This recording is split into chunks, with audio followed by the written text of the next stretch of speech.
Hello and welcome back to my channel. My name is Leela Shamash and I am very excited about today's video because we are going to Salem, Massachusetts. My girlfriend is taking me for my birthday and I'm so happy because I love visiting Salem. This is going to be my third time going. My mom took me when I was 16 because I was like a teen witch and she was like, I'll take you to Salem. And it was such a special trip and I got my first tarot deck and I have such special memories of that experience. And then I went again alone just for like a day in October, this past October. And so I wanted to go back with my girlfriend and the timing was perfect because there is the Fiber Witch Festival happening. So I think like witches are going to be selling their knitted wares, which is like so exciting, and it ends with like a vampire ball. And we saw that that was happening near my birthday and we were like, okay, we have to go. So we are leaving tomorrow morning. We live in New York, so we're going to take the Amtrak to Boston and then the commuter train to Salem from there. And I am so excited. I'm looking forward to reading. I'm looking forward to reading on the train. And so this is my TBR for my trip. First, we have Our Share of the Night by Mariana Enriquez, and this is translated from Spanish. And I am so happy about this because I knew I needed to bring a novel to Salem, but I really didn't know what book to bring. And I was like,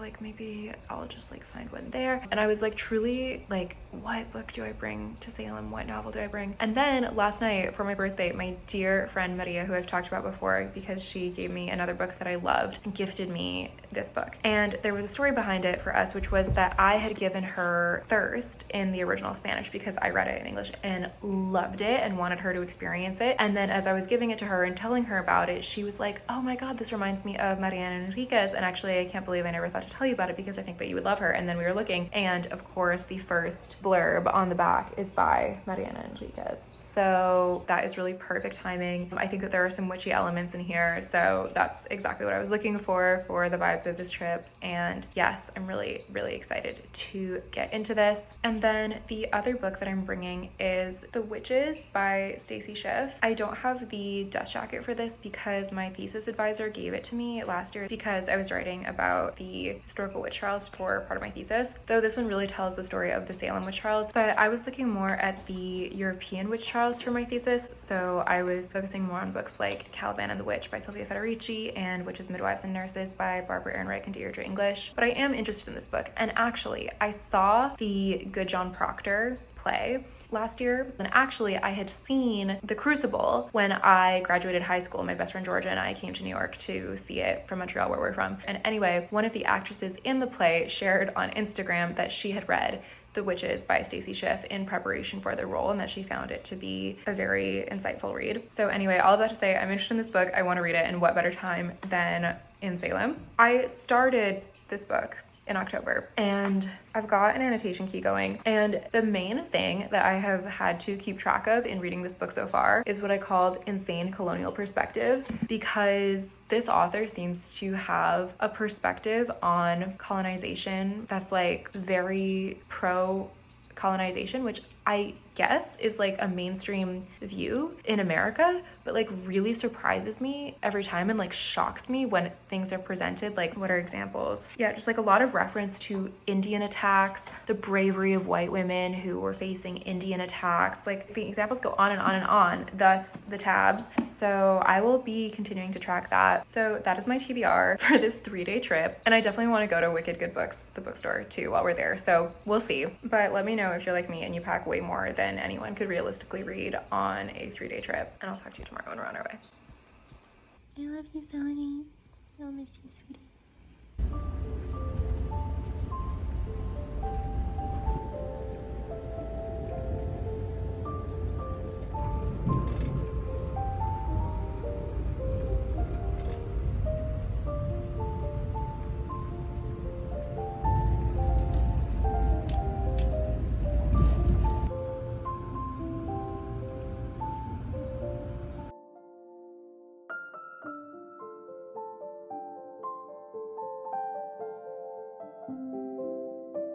We are in Boston.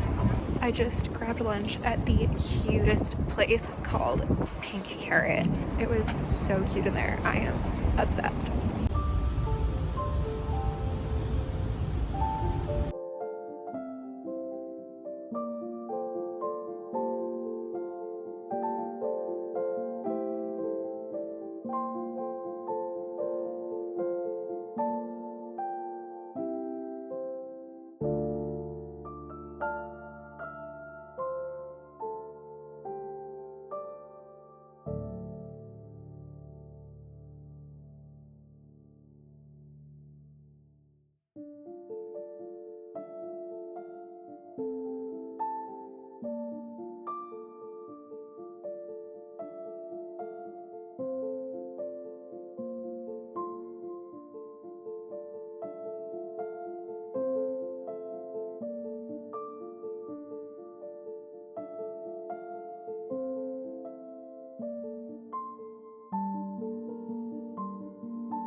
Hello.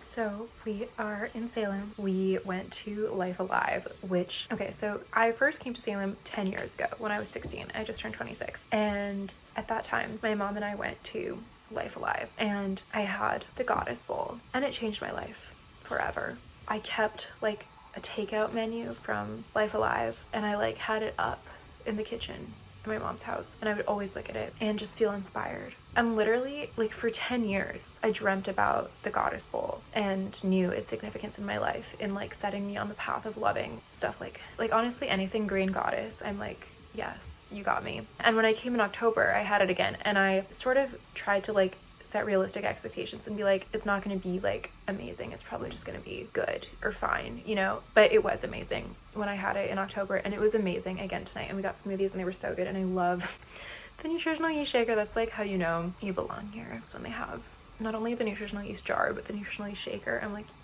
yes, like this is where I belong. And then we walked around a little. We were pretty tired today, so we're gonna do more tomorrow. We did go to Black Craft Cult and they did get us with this witchcraft coloring book. We were like, oh, that's cute. And then we were looking at it and then, oh my god, okay, I'm so excited about this. And then we saw this and we were sold. And then we saw this and we were double sold because Alessandra, my girlfriend, loves Morgan Le Fay in Merlin and I love Morgan Le Fay in The Mists of Avalon, and we like both experienced those figures like before we knew each other as like a formative archetype, inspiration, role model, goddess. So when we discovered that we had that in common, we like felt like really meaningful. Anyway, so that's the witchcraft coloring book. I'm really excited about this. Add some coziness to my life. I have some reading updates as well. So I started Our Share of the Night on the train, or like on the journey, and I love it. It is really good writing. It's like, you know, when you're like, this is good writing. It's beautiful. I'm into the story. I'm into the themes. I'm intrigued. It was also perfect because it starts with them like going on a trip, like leaving their house and getting in the car and going. And I was like reading it on the subway in New York, like after we'd just like done that, like gotten our bags and left our house and gotten on the train. So it's like you're starting the journey of the book and the characters are starting their journey. And we, Ali and I in real life, were starting our journey to Salem, and it was perfect. So I'm loving this so far. I also made some progress in The Witches. I got the audiobook on Libby and I like re-listened to the beginning last night while I was packing, and then I ended up doing some tandem listening on the train today, like reading the physical book and listening to the audiobook at the same time because I was pretty tired because we left like really early, and so it helped me sort of like stay engaged in the act of reading. And it's like a very like high quality audiobook production, but this book is honestly making me feel really angry because of the author's conservatism, which seems like frighteningly extreme to me. Like the author seems to like endorse like the violence of colonialism and slavery. Like she's writing it like as if it's setting like, yeah, this guy and his slaves, and writing about like owning slaves as if it's like casual, natural, even like prideful thing to do, and talking about quote unquote Indian attacks without any context of like the violence of colonialism and like land theft and genocide, which is like the context, and also sort of like endorsing like this attitude of like criminalization of poverty, like in terms of like the witch trials. I'm just sort of like, what? And then for that to be like the authoritative tone, I'm like, like it makes me feel insane because like it seems crazy to me. This is my annotation key so far, so I'm tracking like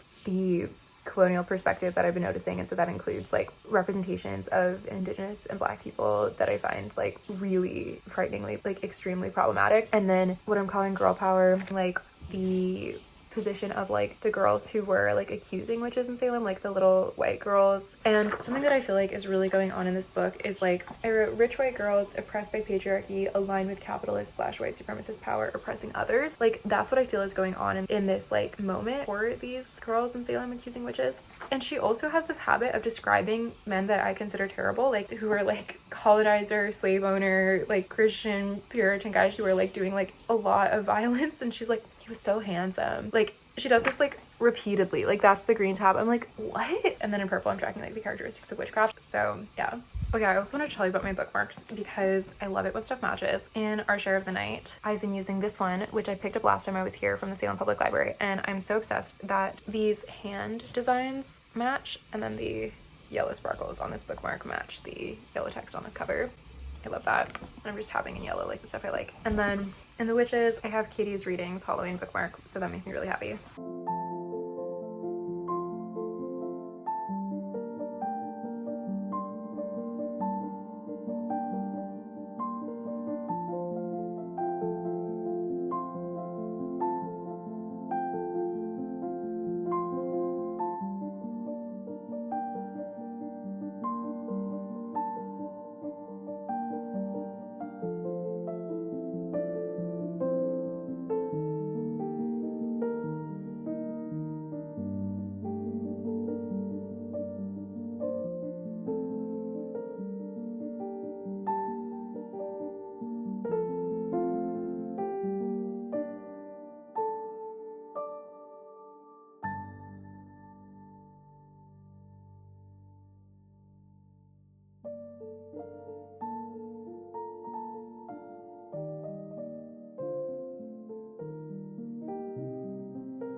Hello.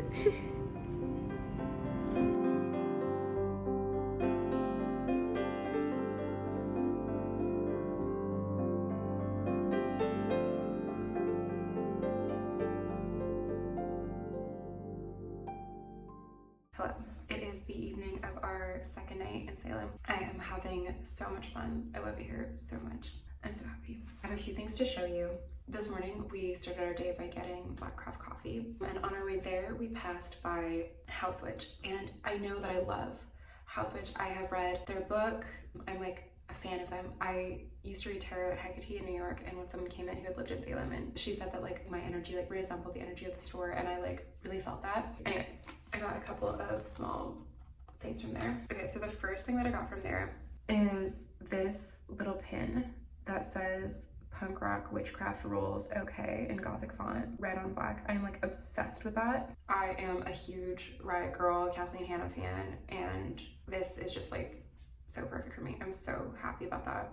I also got this little postcard by WITCH, as in the Women's International Terrorist Conspiracy from Hell. I love it. It's like an anti-white supremacist little art piece, and all the sales of this postcard, it says, will be donated to the Black Lives Matter movement. So I love that. I just like was so grateful for this specific energy to balance out my feelings about reading this book, The Witches by Stacey Schiff, that I was telling you guys about. So that feels perfect to me. Yes. And then after we got our coffee, we went to Wicked Good Books, and I love it there so much. It's like the best place in the world. And I got a book, and I'm really happy about it because I was like literally manifesting that I was going to get like a light, witchy, fun read, and I found the perfect book for me for that. I got The Babysitter's Coven. I saw this book and I immediately thought my friend Esme. I picked it up, I look at the back, the character's name is Esme.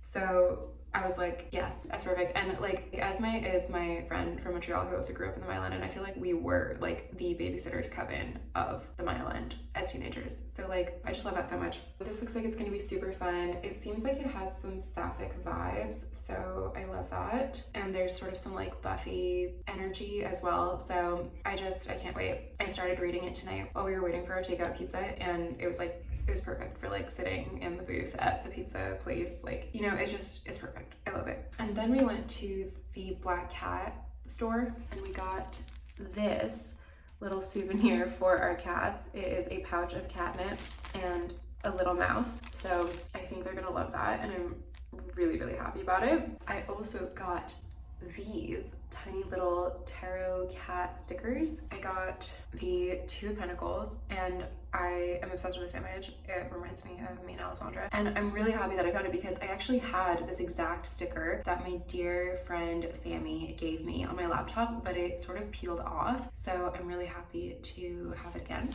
And then I also got the Hierophant because I love this interpretation. That's a cat reading a book. I'm like, that's how I feel. That's me. So I love that. And then this was kind of exciting. When we were at Wicked Good Books, one of the women working there was bringing books to the little free library in Lappin Square. And we were like, oh my God, like we have to go check it out. And from the little free library, I scored this copy of The Crucible. So like, that's perfect. You know, I love having this Penguin Classics copy of The Crucible from the little free library. Wicked Good Books hand me down in Salem.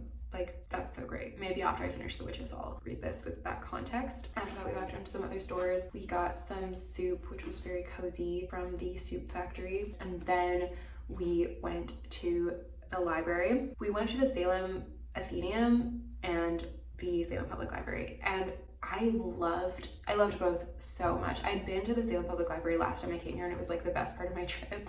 I sat there reading like the medieval encyclopedia witchcraft history section, and it was the best part of my trip, literally. And today we went to the Salem Athenaeum, and that was like, it was a really nice place to be. It was the perfect place to be to read The Witches.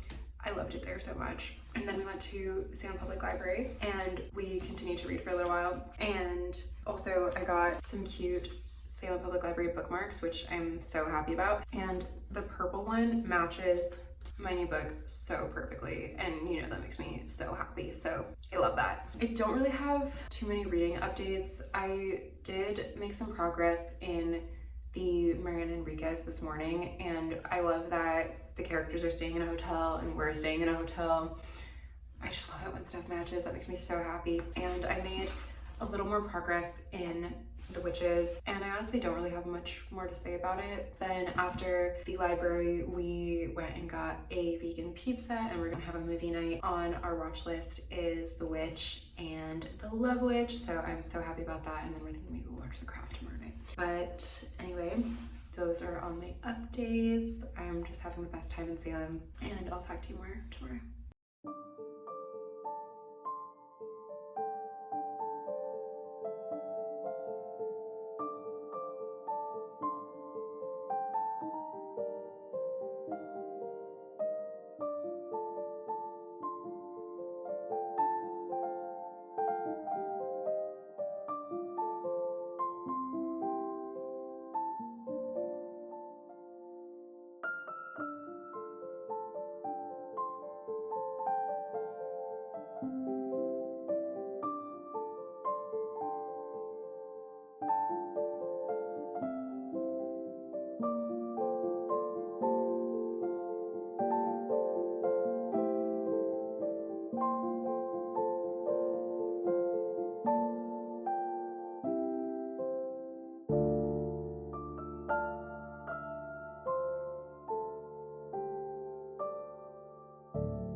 A drink? What?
Hello.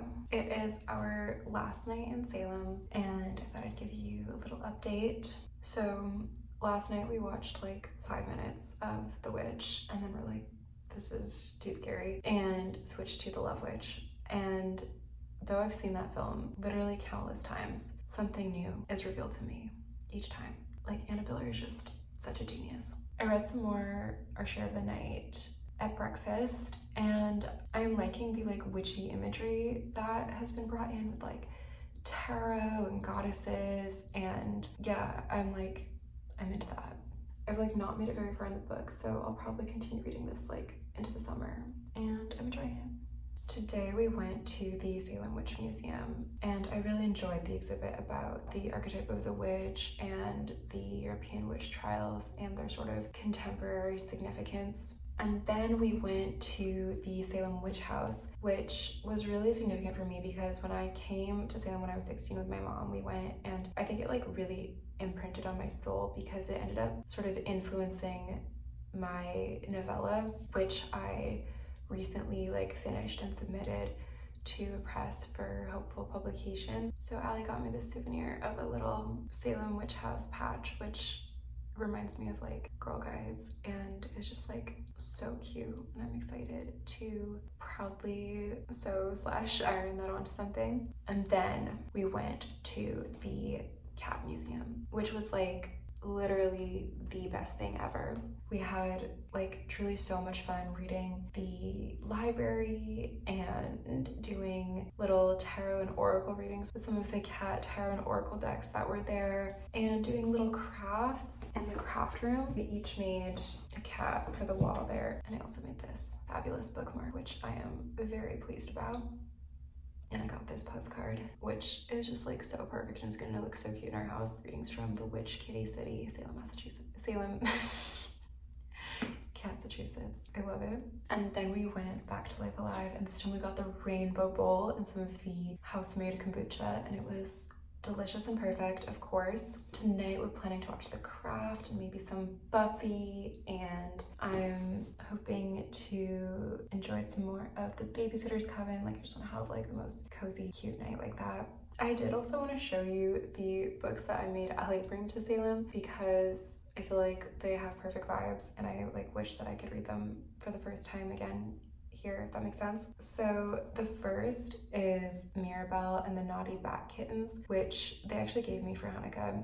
I got obsessed with Isadora Moon, who is half vampire, half fairy, and is all pink, and is like literally perfect. It's like a children's book series. And Isadora Moon has a cousin called Mirabelle, who is half fairy, half witch, and she is purple, and she is literally perfect. And this is the story of when she encounters some bittens, that is bat kittens, who are trapped in a cage, and she frees them. This book is literally perfect aesthetically, but I don't agree with its message, because the plot is about how like naughty Mirabelle has to like then round the bittens back up and put them back in the cage and like restore order. And I'm like, no, free the bittens.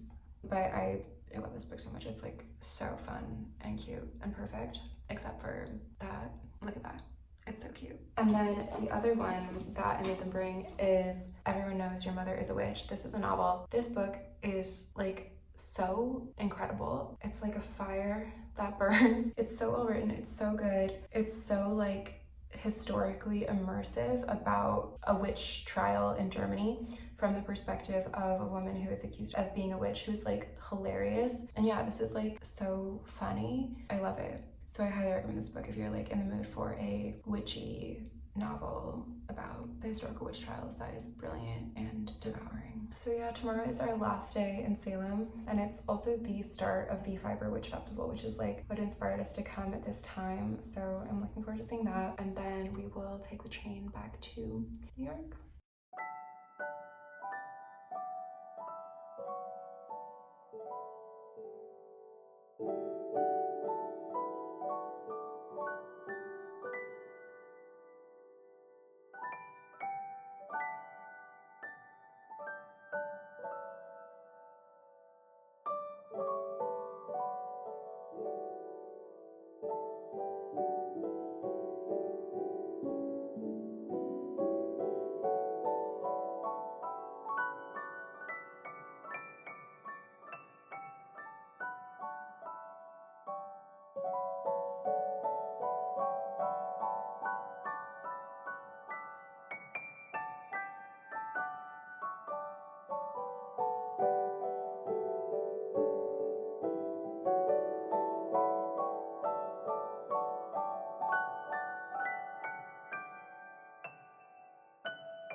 we are home from Salem. We got back last night. I'm wearing my Salem hoodie. I did not get this in Salem. I got this in Brooklyn in the past. I'm wearing it though because I love Salem and I had such a good trip. It is a gloomy, rainy day today and I've just been in bed reading The Babysitter's Coven all day. I'm really enjoying this book. I'm about halfway through. I will tell you my thoughts in a moment because I wanted to fill you in on the last day of our trip. So on our last night we watched The Craft. It was actually my and Alessandra's first time watching it together, which is kind of crazy because that film has had like a huge impact on both of us. And I hadn't seen it in a few years and I loved it. Kind of fell asleep towards the end, which is perfect though because it's really the first half that's good. Like, it's just so wrong that the witches are punished, and I just like really strongly feel that Nancy was so valid, and I hate that she's institutionalized, though I do find that scene compelling aesthetically and sort of interesting in the historical context of witch hunting giving way to hysteria diagnosis. But anyway,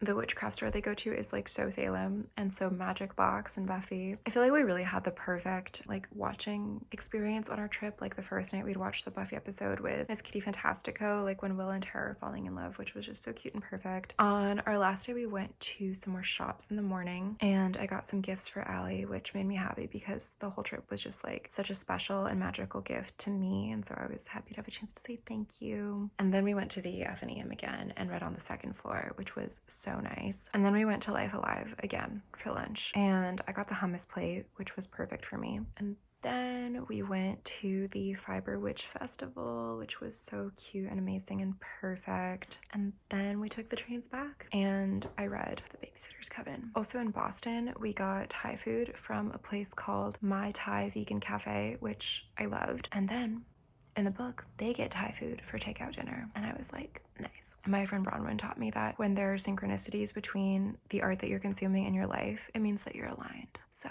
I love that. Okay, so here are my thoughts on The Babysitter's Coven. First of all, it's YA. I don't think that I said that before. I would describe this book as cotton candy popcorn. I was thinking that pretty early on, and then both cotton candy and popcorn come up in the story and I was like, confirmed. Also, the opening scene focuses on like all the snack food treats in the pantry where she's babysitting, so I think like that's really the tone. Also, at one point her best friend Janice works at a place that makes cookies the size of pizzas, which sounds amazing to me. And also, look at how my cookies match the book. Isn't that amazing? Like, not only the colors and energy, but also the sparkles. I'm obsessed. I love that. So perfect. The story is set in the suburbs of Kansas, and there is an abandoned mall which gets turned into a sort of haunted house thing that they're calling the Mall of Terror, which also really reminds me of the Witch City Mall in Salem, so I love that. I would say I think that like basic witchcraft and pop feminism are also key terms, which like I'm really enjoying. And there are a lot of cultural references. I particularly liked the ones to Sylvia Plath and Jenny Holzer and Simone de Beauvoir. That said, I do have kind of an issue with what feels to me like internalized misogyny in this text. And I find that this book kind of enforces conventional beauty standards. And there are sort of like the popular girls and the girls who are sort of not like other girls. And I'm just like, why create that reality in a story? Like, I relate to feeling like other in high school, and I think that writing can kind of recreate that narrative and set expectations for what high school and relationships are like that just really doesn't have to be that way.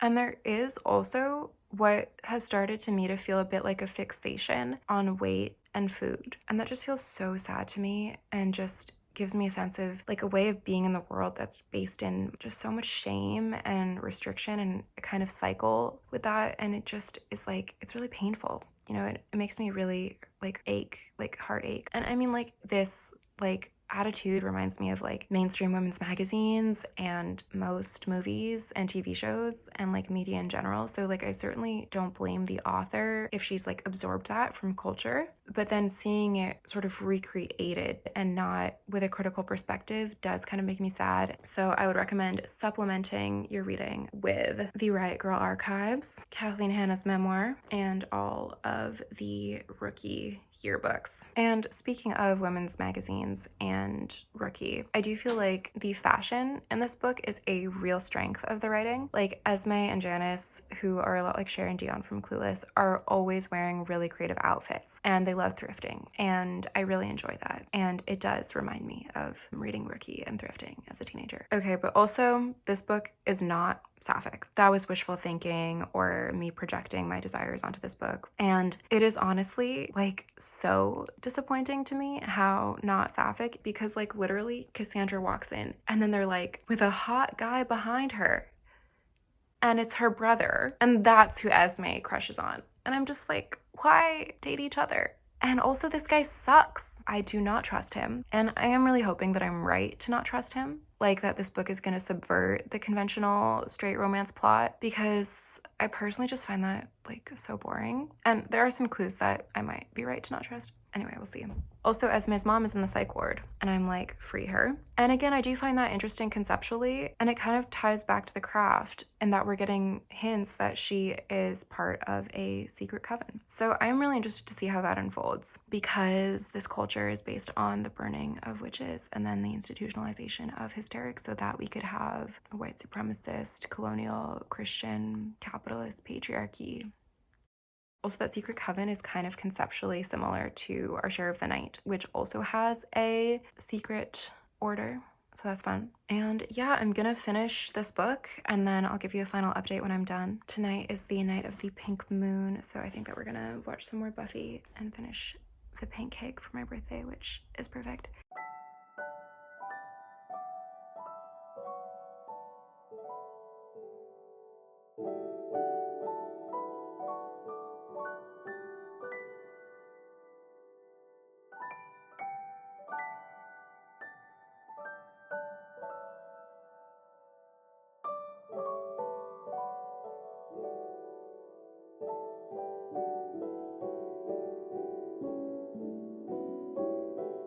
Hello, I have finished The Babysitter's Coven. And right after my last update, I was so shocked by like how misogynistic the next scene felt. The characters have an encounter with like the mean girl cheerleaders, which just already I feel like is tired as a trope. And they fight over a man.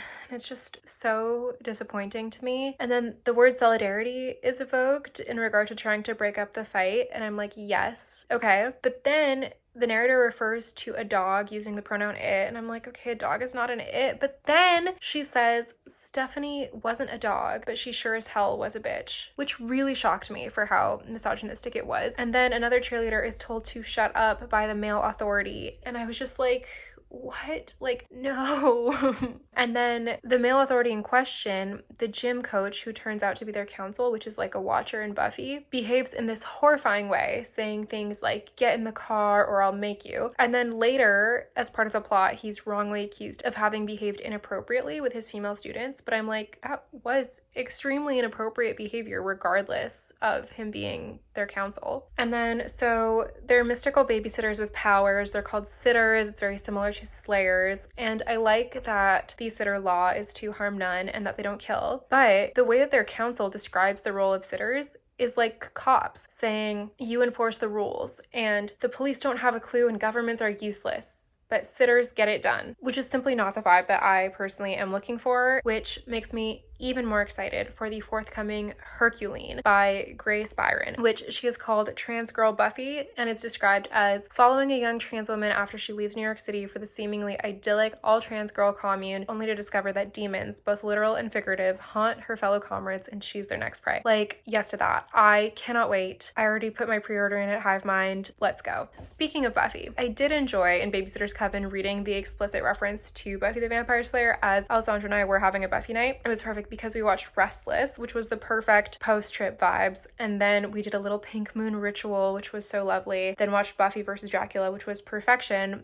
and then last night we watched Real Me, which is literally exactly the vibes of this book. Also, just to be clear, so that I don't get canceled by my like 4 followers, I love Buffy, but I'm not claiming that it doesn't have major problems. I personally believe that it was divinely inspired, and the goddess, for whatever reason, chose Joss Whedon as the channel, and he made some very serious errors in interpreting the message. Okay, so then they go shoplifting, and there's more misogyny, and I think that this whole thing is especially getting to me because I personally had really internalized a lot of these types of ideas when I was in high school, like internalized misogyny, hating on basic culture. And I'm grateful to have unlearned a lot of that with the help of Rookie and Riot Girl. And I always think of the Bikini Kill Zine page that says, "Stop the J-word jealousy from killing girl love. Encourage in the face of insecurity." Speaking of insecurity, there's this line where Esme says, "If anyone ever asked me what I didn't like about myself, I'd ask them how much time they had to listen to my answer," which I find so sad and also revealing. Like, I think that this text is existing in a paradigm where that is how girls are supposed to be. Like, you're not supposed to like yourself, and there's this sort of penance to be paid for being a woman. I wish that we could get past that within some of the feminist themes that are present in this book. And then on the topic of girl love, Cass, like Nancy, gets high off of power and sort of wants too much in Esme's eyes, and then Esme is like policing her desires, which reminds me of Buffy and Faith. Their dynamic is kind of similar, and like Buffy and Faith, I'm like, you're literally girlfriends. Why do you not just be gay? Which brings me to Dion.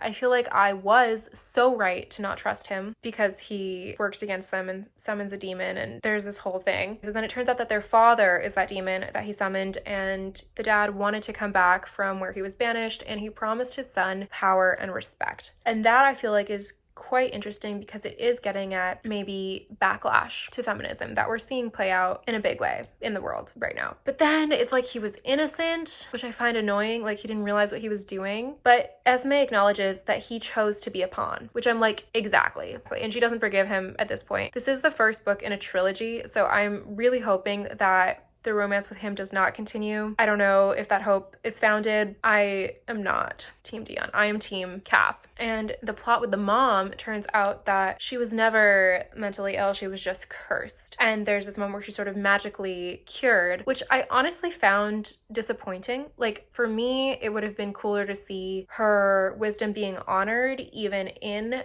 a state of mental illness or institutionalization, and to recognize her agency within that. Okay, so overall, ultimately, this book was exactly like popcorn, which was what I was looking for. And I did have fun. It was highly readable. I would describe it as like a monster mash of commercial girl power. When I went out the other day and I thought I might finish it, I threw Fierce Femmes and Notorious Liars into my bag to pick up next. And then I noticed that they both have these sparkles, so they're matching, and I love that. And then when I did finish Babysitter's Coven, I immediately picked up Fierce Femmes, and just reading the opening paragraph where she says, "Dangerous stories, the kind that swirl up from inside you when you least expect it, like the voice of a mad angel whispering of the revolution you are about to unleash." And I am like, yes, that is what I'm talking about. So I highly recommend this book, which is our Ophelia House Book Club pick for the month of April. Thank you so much for watching this video. I would love to know what your favorite witchy books are, so please let me know in the comments, or comment a black cat emoji to let me know you made it to the end. And don't forget to like and subscribe, and I love you.